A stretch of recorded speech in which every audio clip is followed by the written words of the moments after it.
Be me, Catherine. 35 years old, married to Jack for 8 years.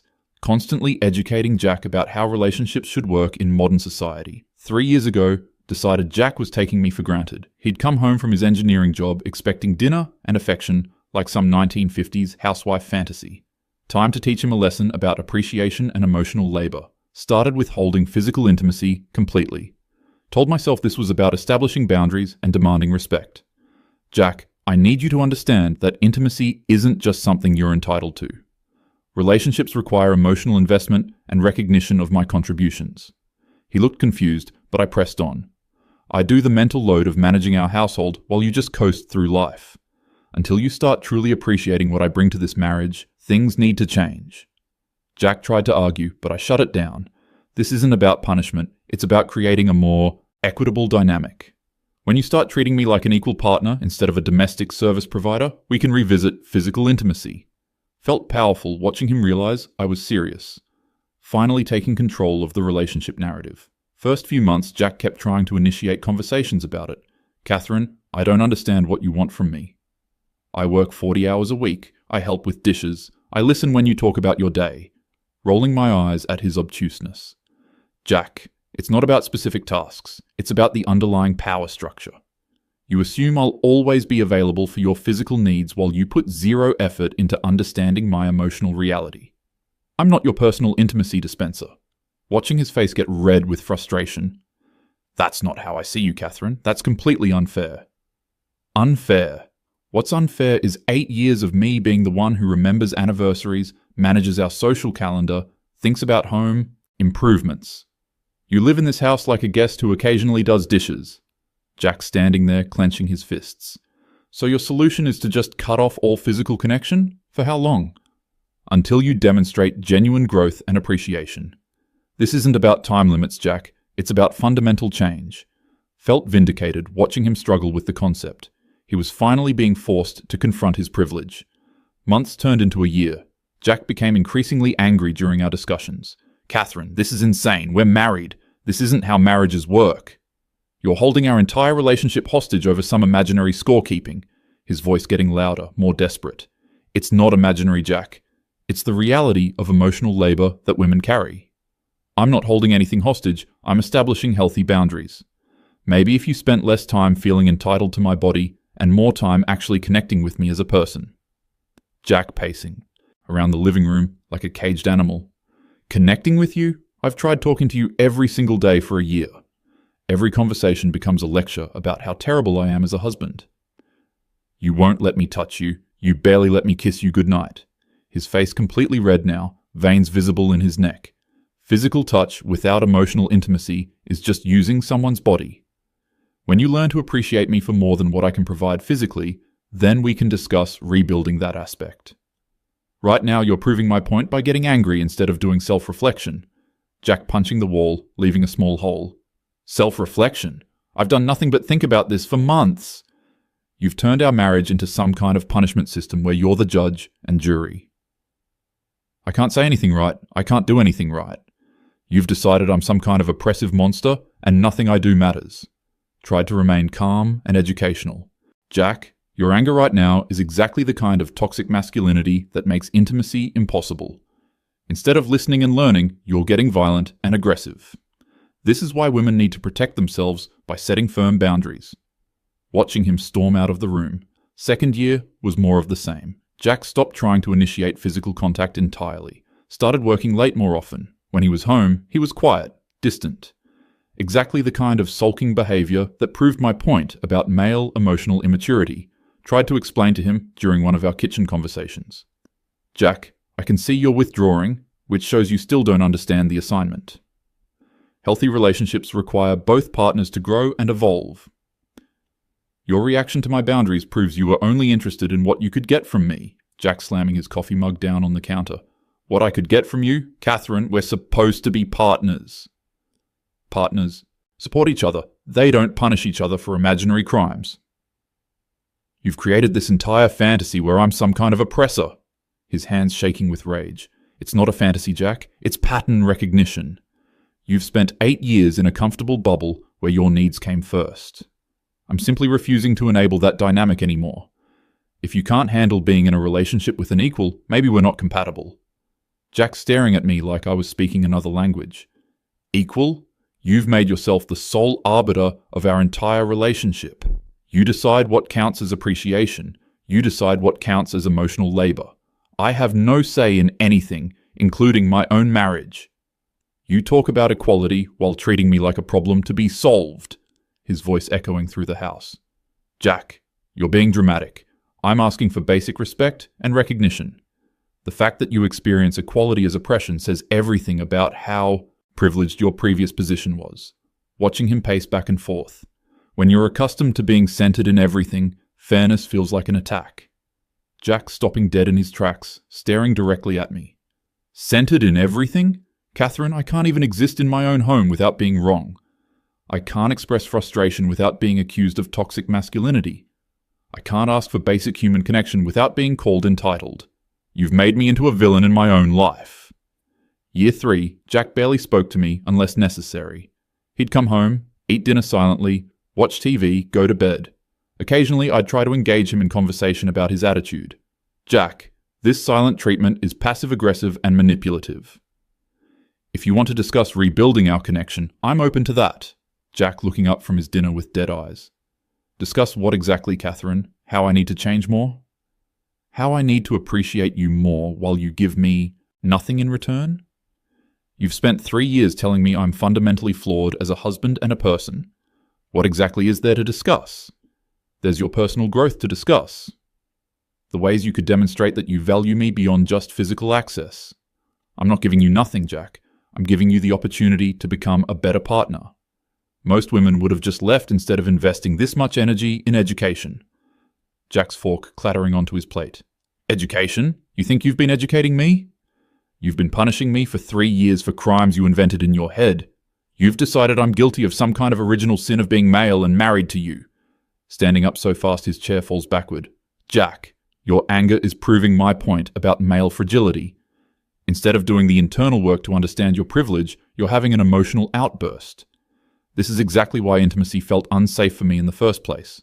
You're demonstrating that you see conflict resolution as dominance and submission. Jack standing there, breathing heavily for a full minute. Catherine, I'm done. I'm completely done with this insanity. You want to talk about education? You've taught me that I married someone who sees me as an enemy. Walking toward the stairs without looking back, didn't think much of it at first. Jack had stormed off plenty of times over the past 3 years. Usually he'd cool down and we'd eventually have another conversation about his need for growth. Figured this was just another cycle in his learning process. Gave him space to process his emotions. Few weeks later, Jack seemed different. Not angry anymore, just calm and distant. Almost businesslike when he spoke to me. Catherine, we need to talk tonight when you get home from work. Something in his tone made me slightly nervous, but I assumed he was ready to discuss compromise. Came home that evening expecting maybe he'd finally understood what I was trying to teach him. Found Jack sitting at the kitchen table with papers spread out in front of him. Looked official, like tax documents or insurance paperwork. What's all this about? Jack looking up at me with completely flat expression. These are divorce papers, Catherine. I filed yesterday. World stopping completely. Excuse me? Sure, I'd misheard him. I'm divorcing you. I've retained an attorney and started the legal process. Pushing the papers toward me across the table. You'll need to get your own lawyer. Heart pounding, this had to be some kind of negotiation tactic. Jack, this is ridiculous. You can't be serious. Jack standing up, still completely calm. I've never been more serious about anything in my life. I'm done being married to someone who despises me. I'm done living like a prisoner in my own home. I'm done being punished for existing, rushing around the table toward him. Jack, wait, let's talk about this. You're clearly having some kind of emotional crisis. This is obviously a reaction to our conversation about boundaries and growth. We can work through this together.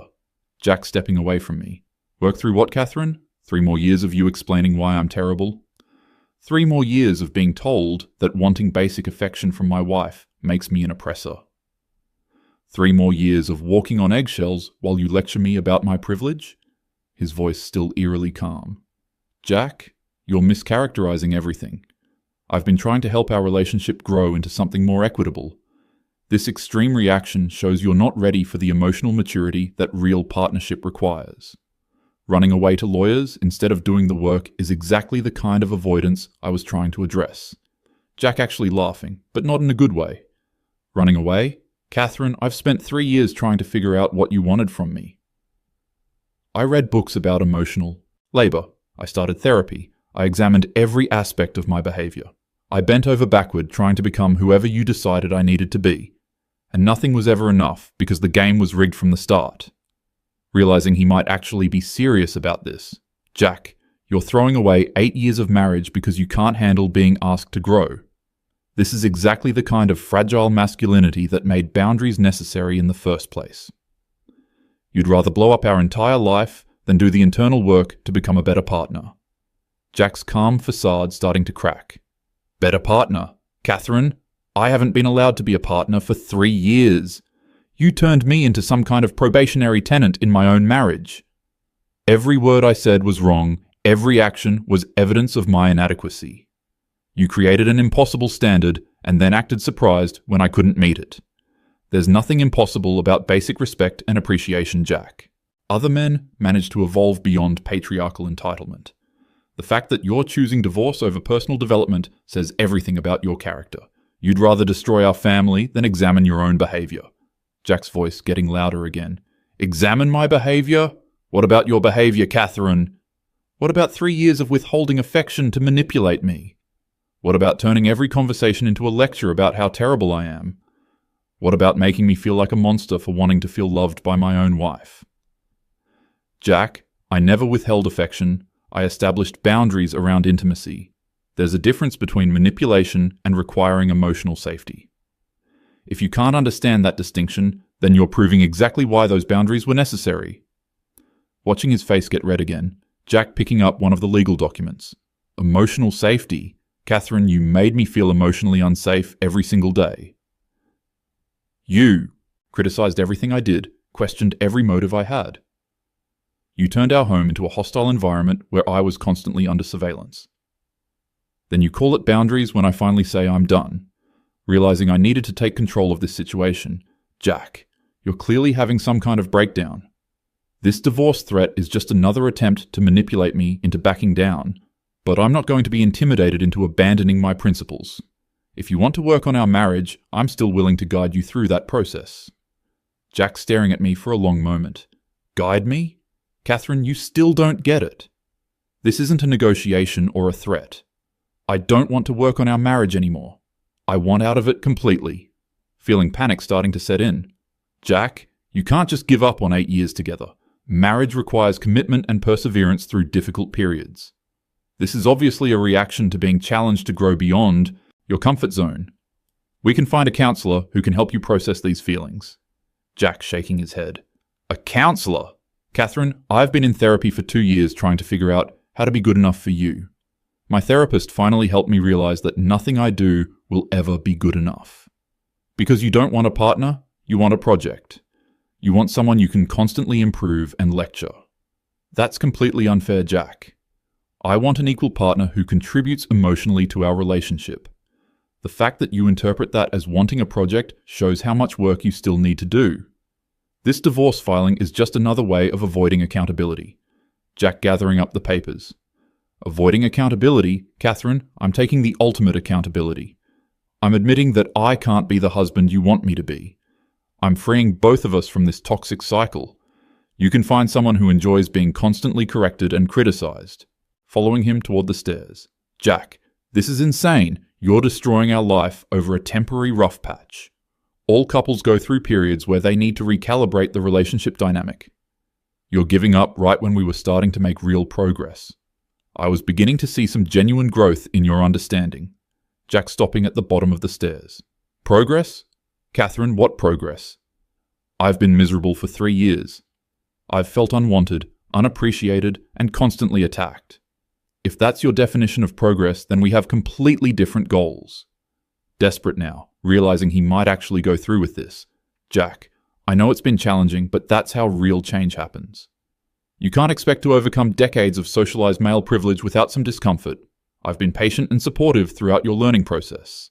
This reaction shows you're right on the verge of a breakthrough. Jack turning back toward me. patient and supportive, Catherine, you've been cold and judgmental for 3 years. You've withheld love and affection while demanding constant emotional labor from me. You've made me feel like a failure as a husband while offering nothing in return. That's not teaching, that's cruelty.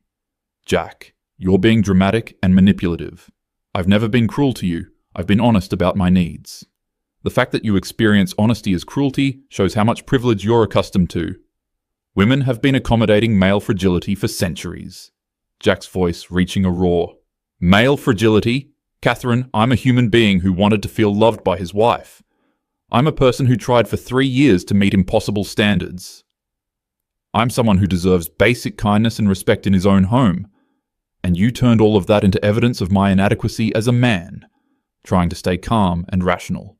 Jack, you're proving my point about male emotional volatility right now. This is exactly the kind of aggressive behavior that makes women feel unsafe. Instead of listening to my perspective, you're trying to intimidate me with volume and anger. This is why boundaries became necessary in the first place. Jack suddenly going completely quiet, standing there breathing heavily for several minutes. When he finally spoke, his voice was barely above a whisper. You're never going to get it, are you, Catherine? You're going to turn this into another lesson about my failures. Jack, I'm trying to help you understand why your reaction is counterproductive. If you could just step back and examine your behavior patterns, you might see how this emotional outburst proves everything I've been trying to teach you. There's still time to learn from this moment. Jack walking back toward the kitchen table, picking up the divorce papers again. Catherine, these papers are real. My lawyer is real. My decision is real. This isn't a learning moment, it's an ending. Following him back to the kitchen. Jack, you can't end an 8-year marriage because you're uncomfortable with personal growth. This is exactly the kind of running away that men do when confronted with emotional responsibility. You're choosing the easy path instead of doing the hard work of becoming a better person. Jack signing one of the documents right in front of me. The easy path? Catherine, leaving you is the hardest thing I've ever done. I loved you more than anything in the world. But you convinced me that my love was just entitlement and oppression. You taught me that wanting you was evidence of my moral failure. Watching him sign paper after paper. Jack, that's not what I taught you. I taught you that love requires respect and emotional investment. You're choosing to interpret that as rejection instead of invitation to growth.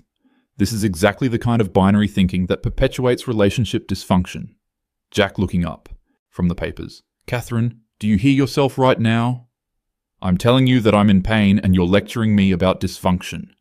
I'm explaining that you've broken my heart and you're correcting my interpretation. Even now, even in this moment, you can't just be human with me. Realizing I needed a different approach. Jack, I can see that you're hurting. But this pain is part of the growth process. Breaking through old patterns is always uncomfortable. If you can push through this resistance, we could have the relationship we've always wanted. Jack standing up with the signed papers. The relationship we've always wanted? Catherine, I wanted the relationship we had. I wanted to feel desired and appreciated by my wife. I wanted to come home to someone who was happy to see me. I wanted partnership, not constant evaluation. Jack, what you wanted was comfort and complacency. You wanted me to enable patterns that were unhealthy for both of us. Reals. Partnership requires constant work and examination. You're choosing familiar dysfunction over healthy challenge. Jack walking toward the front door with his papers. Catherine, I'm staying at my brother's place starting tonight. My lawyer will contact yours about the details. We can divide up belongings later when emotions aren't so high. Hand on the doorknob, rushing after him. Jack, wait, you're making a huge mistake. This is exactly the kind of impulsive decision-making that I've been trying to help you overcome. You're choosing immediate gratification over long-term relationship success. Don't throw away everything we've built together. Jack pausing at the door. Everything we built? Catherine, what exactly have we built in the last 3 years? We built resentment, we built distance, we built walls. We built a relationship where one person does all the judging and the other does all the failing. That's not a marriage, that's a project. Jack, you're being incredibly selfish right now. Marriage is about more than just your personal comfort. It's about commitment and working through challenges together. You're abandoning that commitment because growth feels hard. Jack opening the door. Selfish? Catherine, what about 3 years of you putting your agenda above our relationship? What about you deciding unilaterally that our entire dynamic needed to change? What about you withholding love until I became the person you wanted me to be? If anyone's been selfish here, it's not me. Standing in the doorway as he walked to his car. Jack, this is exactly the kind of victim mentality that keeps men from taking responsibility. You're rewriting our entire history to avoid acknowledging your need for growth. Running away isn't going to solve your underlying issues with emotional intimacy. Shouting now as he got in his car, Jack rolling down his window. Catherine, my issue isn't with emotional intimacy. My issue is with being emotionally abused by someone who calls it education. My issue is with being punished for 3 years for loving someone who decided love wasn't enough. My issue is with wasting the best years of my life, trying to earn basic kindness from my own wife. Watching him back out of the driveway. Jack, you'll regret this decision when you've had time to process everything rationally. You're going to realize that I was the only person willing to help you become your best self. Don't come crawling back when you realize what you've thrown away. Jack pausing before driving away. Catherine, the only thing I regret is not doing this 2 years ago. I regret letting you convince me that wanting to feel loved made me a bad person. I regret believing that your cruelty was actually kindness. But I'll never regret getting my self-respect back, standing in my empty driveway as his car disappeared. Couldn't believe he'd actually gone through with it. This was obviously just a dramatic gesture to get my attention. Probably figured I'd panic and abandon my principles. He'd be back within a week once he realized how good he had it. Spent the next few days calling and texting. Left messages explaining that I was willing to work with him on a reconciliation plan. Told him we could establish some new ground rules that might feel more comfortable for him. Offered to find a marriage counselor who could help him process his resistance to change. Jack never responded to any of my calls or messages. His brother Marcus started answering his phone.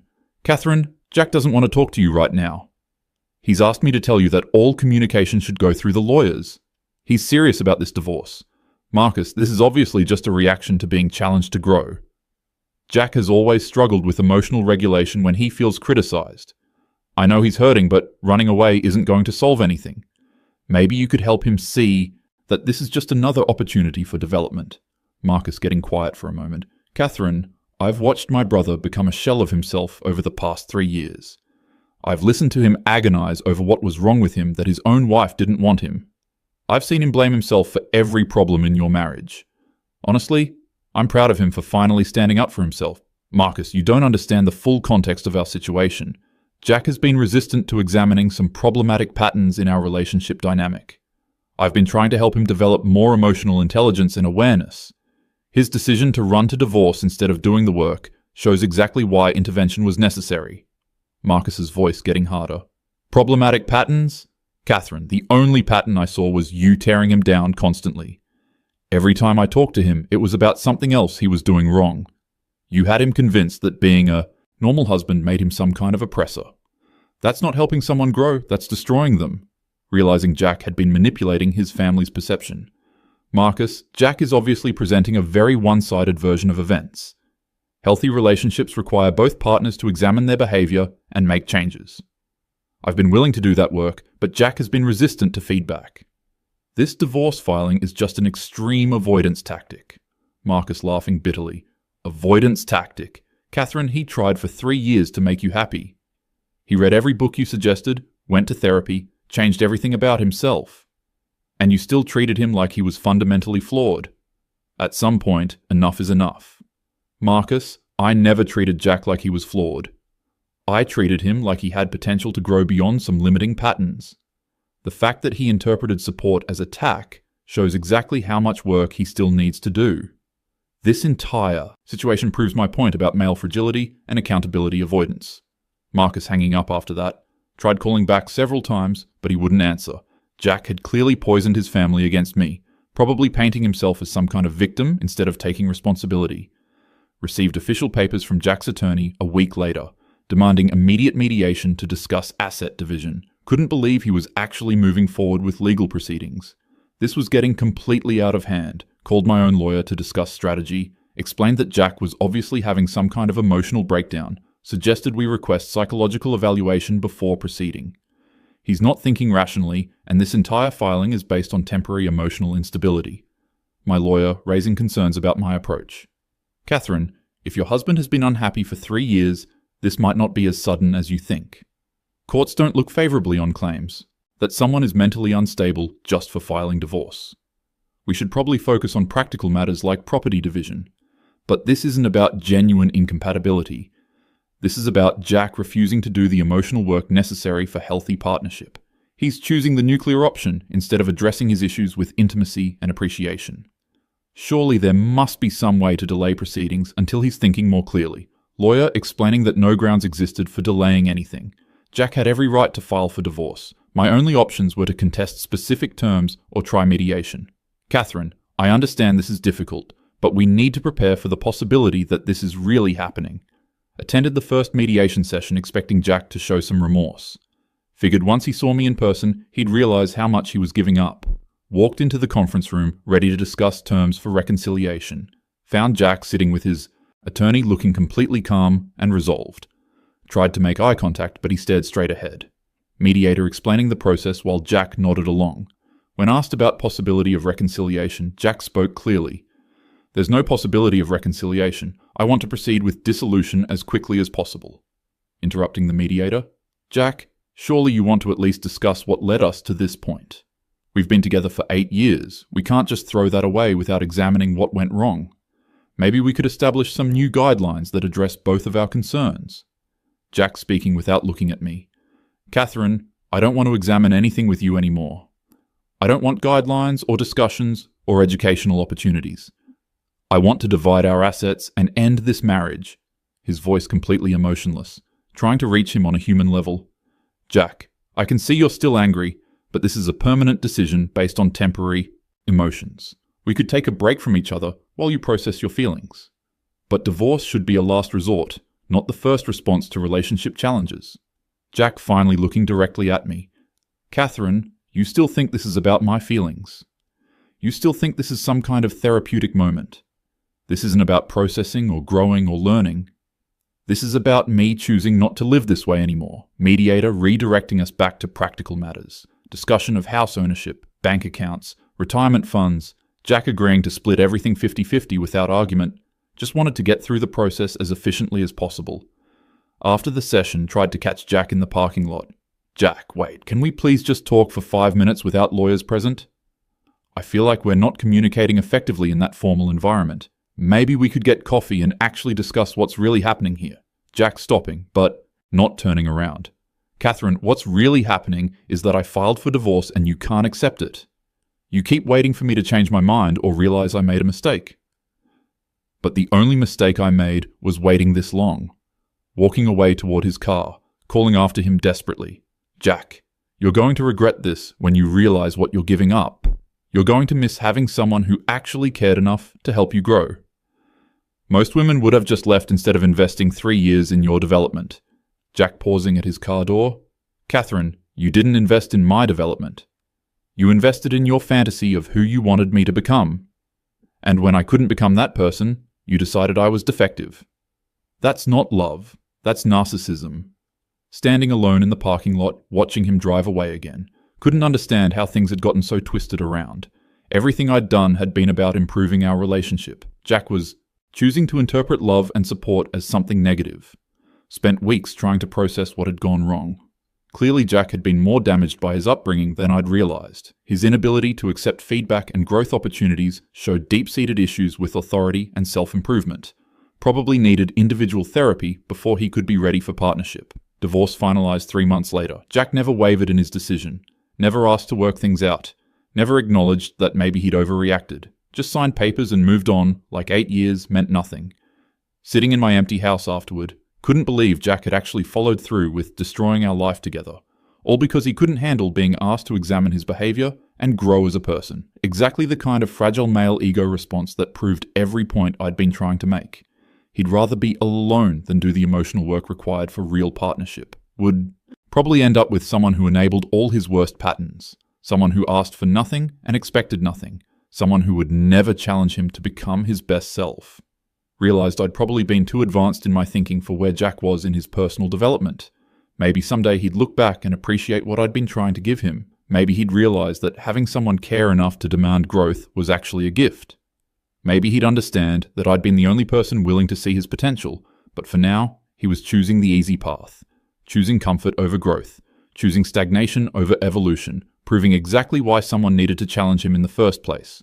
Jack was going to spend the rest of his life wondering what he'd thrown away, going to realize that finding someone willing to invest in his development was rare, going to miss having a partner who saw beyond his current limitations, going to regret choosing divorce over doing the work. Meanwhile, I'd learned valuable lessons about male fragility and resistance to change. Seen firsthand how quickly men abandon relationship when asked to evolve. Understood better why so many marriages fail when women refuse to settle for less than they deserve. Gained insight into the depths of male entitlement and avoidance. Jack could have his divorce, could have his freedom from accountability, could have his life without anyone challenging him to grow, but he'd lost the best thing that ever happened to him. And deep down, he knew it.